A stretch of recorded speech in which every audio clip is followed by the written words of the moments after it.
ქართული ოცნებიდან ირაკლი კობახიძეს, მაკა ბოჭორიშვილს ან სხვა წარმომადგენელს მარტიდან ევროპის ქვეყანაში მოუწევს გამგზავრება ოფიციალურ შეხვედრაზე, მანამდე აუცილებლად უნდა მივიდეს ამ ქვეყნის საელჩოში ვიზის ასაღებად. რეგულაციას, რომელიც თვეები ამოქმედებს, ევროკავშირმა დაუჭირა მხარი. ახალი მექანიზმის სასარგებლოდ ბლოკის მხოლოდ ორმა ქვეყანამ, უნგრეთმა და სლოვაკეთმა არ მისცა ხმა.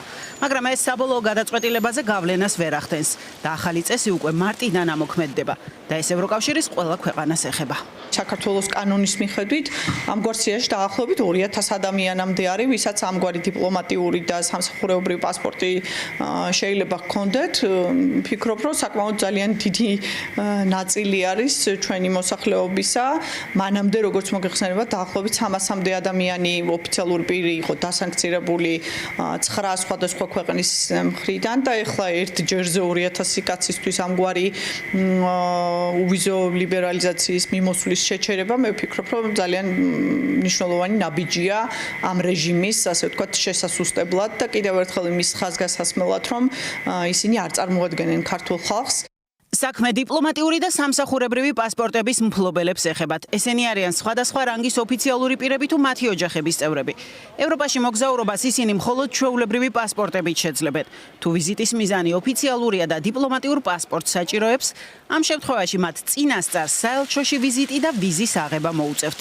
ამის შესახებ ევროკავშირი არაერთხელ აფრთხილებდა საქართველოს ხელისუფლებას და ჯდება თანმიმდევრ პოლიტიკაში, როდესაც ევროკავშირმა თავიდანვე თქვა, რომ მათ არ სურთ საქართველოს მოსახლეობის დასჯა, მაგრამ ამავდროულად ეძებენ მექანიზმებს, რომ ის ადამიანები, რომლებიც არ ღვევენ ადამიანის ფუნდამენტურ უფლებებს, რომლებიც გვაშორებენ ჩვენ დასავლურ სივრცეს, ვერ მიიღონ ის პრივილეგიები, რაც არის გათვალისწინებული უვიზო რეჟიმით. რეგულაცია ქართული ოცნების წარმომადგენლებს გადაადგილებას გაურთულებს. მაგალითად, აეროპორტებში ურიგოდ გასვლის, გარკვეული პროცედურების არიდებისა თუ დროის დაზოგვის საშუალებას აღარ მისცემს.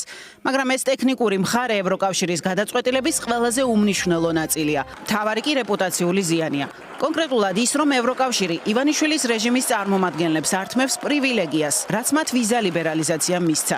ამის მიზეზებს კი ოპოზიციის წევრები განმარტავენ. მათი შეფასებით, ევროპა აღარ ენდობა ოცნებას მისი ანტიდემოკრატიული, ანტიევროპული და ადამიანის უფლებების წინააღმდეგ მიმართული პოლიტიკის გამო. ეს არის სანქცია დადებული ევროკავშირის მხრიდან და იმის აღიარება, რომ ევროკავშირი უყურებს ქართულ ოცნებას როგორც მოძალადე ძალას, რომელიც ხელყოფს ადამიანის უფლებებს, სისტემურად ძალადობს საკუთარ მოსახლეობაზე და მას არ უნდა ჰქონდეს პრივილეგია ევროკავშირისგან.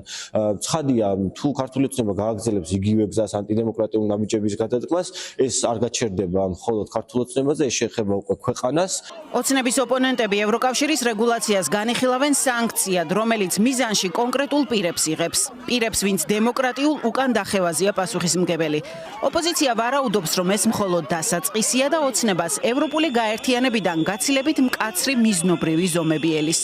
ჩვენი დასავლელი პარტნიორები, ევროკავშირის წევრი სახელმწიფოები შერჩევითად სწორედ დიპლომატიური პასპორტის მქონე ქართული ოცნების პარტმუშაკებს და სამომავლოდ დარწმუნებული ვარ, რომ სანქციების სხვა პაკეტებიც სწორედ ესე ტარგეტირებულად, მიზნობრივად მხოლოდ მათზე უნდა გავრცელდეს და ეს პროცესი არ უნდა შეეხოს რიგით ქართულ მოქალაქეს, რომელსაც სურს გახდეს ევროპული ოჯახის ნაწილი. ყველა ის ადამიანი, რომელიც ამ სახელმწიფოს საბოტაჟით არის რეალურად დაკავებული, ამ სახელმწიფოს ჩამონგრევით არის დაკავებული, მათი ადგილი ჩვენ პარტნიორ ქვეყნებში მარტივად არ არის. შესაბამისად გრძელდება ის იზოლაციონიზმი, რომელთაც ქართული ოცნებაა დაკავებული და ეს მათ რიტორიკაში გამოიხატება და ამაზე ადეკვატურ პასუხს აძლევენ ჩვენი სტრატეგიული პარტნიორები და ეს რეგულაცია რომ ახალი არ არის და მისი ეფექტიც უკვე გამოცდილი აქვთ ქართულ ოცნებაშიც ადასტურებენ. არ აღიარებენ, რომ ეს მათთვის რეპუტაციულად დამაზიანებელია და კვლავ ევროკავშირს ესხმიან თავს.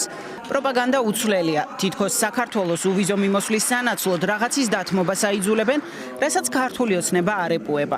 არადა ევროკავშირში ამ პროცედურების დაწყებას წინ უძღოდა ევროკომისიის მიერ გამოქვეყნებული ანგარიში, რომელიც პარტნიორი ქვეყნების მხრიდან უვიზო მიმოსვლის ვალდებულებების დაცვას ეხებოდა. მასში ევროკომისია შეშფოთებას გამოხატავდა საქართველოში ფუნდამენტური უფლებებისა და თავისუფლებების სერიოზული დარღვევების გამო. ანგარიში ეწერა, რომ საქართველომ ვიზა ლიბერალიზაციაზე დიალოგის დროს აღებული არაერთი ვალდებულება დაარღვია. დიდი ხნის წინ იყო დაანონსებული და მიღებული და ჩვენ უკვე ისევე როგორც პარლამენტის თავმჯდომარე ასევე ნებისმიერი ჩვენგანი, როდესაც ოფიციალური ვიზიტით მივდიოდით ევროკავშირის ქვეყნებში, ვიღებდით ვიზებს. ამიტომ ვერანაირი სკანდალი ვერ გამოგივიდათ, ეს უკვე კარგად ცნობილი ფაქტია და მეორე, ვერანაირი ვიზებით კიდევ ერთხელ გავიმეორებ, ვერ მოხდება ჩვენი დაშანტაჟება. თუ ევროპაში წასასვლელად ვიზის აღება არავითარ პრობლემას არ ქმნის, როგორც ამას ოცნების წევრები წარმოაჩენენ, შემდეგი ეტაპები შესაძლოა გაცილებით მკაცრი იყოს. მოგზაურობა შესაძლოა ჩვეულებრივი ბიომეტრიული პასპორტებისთვისაც გართულდეს და ეს არა მხოლოდ ქართულ ოცნებას, არამედ მათი პოლიტიკის გამო საქართველოს ყველა მოქალაქეს შეეხოს. ამისი კონკრეტული თარიღები არ სახელდება, მაგრამ კარგად არის ცნობილი პირობა. თუ ქართული ოცნება დემოკრატიულ უკუსლას გააგრძელებს და ევროკომისიის რეკომენდაციებს არ შეასრულებს, უვიზო მიმოსვლის პრივილეგიას მთელი ქვეყანა დაკარგავს. ჰელსინკის კომისიის მოხსენებამდე რამდენიმე საათი რჩება. დღეს ვაშინგტონში საქართველოს შესახებ იმსჯელებენ და ბოლო პერიოდში განვითარებულ პოლიტიკურ პროცესებზე საკუთარ შეფასებებს გააკეთებენ.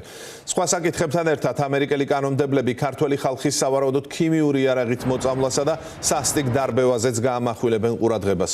ოპონენტები ვარაუდობენ, რომ გზავნილები ოცნებისთვის მწვავე იქნება და ტრამპის ადმინისტრაცია კიდევ ერთხელ დარწმუნდება, რომ ოლიგარქის რეჟიმთან ურთიერთობის განახლება მიზანშეუწონელია. ამბობრივია თავის მოტყუება, ისევე როგორც სამომრჩევლის იმის თქმა, რომ ჰელსინკის კომისიაზე უმწვავესი განხილვა საქართველოში არსებული ავტორიტარიზმის შესახებ არ იქონიებს გავლენას მათ შორის იმ მოლოდინზე, რაც მათ სურთ შეერთებულ შტატებთან სტრატეგიული პარტნიორობის სუბთაფურსლიდან დაწყების დონეზე, იმიტომ რომ ჰელსინკის კომისიის განხილვა და მათ შორის შესაბამისი შედეგები იქნება უმწვავესი რეჟიმისთვის, თუმცა რა თქმა უნდა ეს განხილვა კიდევ ერთხელ სტურებს იმ ხარდაჭერას, რომელიც აქვს ქართულ ხალხს დემოკრატიის დაცვის გზაზე. ჰელსინკის კომისიის მოსვენა იქნება ძალიან კრიტიკული. იქ მე დარწმუნებულია გაჟღებული იქნება ყველა ის ძირითადი გამოწვევა, რაც გააჩნია ჩვენს დემოკრატიას და ჩვენს სახელმწიფოებრივ პროცესს და კონცეფტს მოუწევთ შეგუება იმასთან, რომ ვაშინგტონში კვლავ ისმის სიმართლე და ეს ასე იქნება სულ. არანაირი დალაგება და ნორმალიზება ვაშინგტონთან არ მოხდება ამჟამინდელი პოლიტიკური კურსის შენარჩუნების პირობებში. იმ სკანდალის ფონზე, რომელიც ეპშტაინის და მის კუნძულთან დაკავშირებით ბოლო პერიოდში მჟღავდება, ხედავთ ჩვენ ერთიმეროზე მიყოლებით გადადგომებს სხვადასხვა მაღალი თანამდებობის პირების, დიპლომატების, როგორც ამერიკის შეერთებულ შტატებში, ისე ევროპის ქვეყნებში. ამის ფონზე, რა თქმა უნდა, როდესაც გვესმის კრიტიკა ადამიანებისგან, რომლებიც ამ პოლიტიკურ ლანდშაფტის ნაწილი არიან, რა თქმა უნდა, ერთ-ერთი პასუხი რაც ვრჩება არის ის, რომ ყველამ თავის ეპშტაინის კუნძულს მიხედოს. ეს არის უკვე ადამიანური უფსკრული, საიდანაც შემდეგ გვესმის კრიტიკა საქართველოსთან დაკავშირებით, ასე რომ ყველამ თავის ეპშტაინის კუნძულს მიხედოს.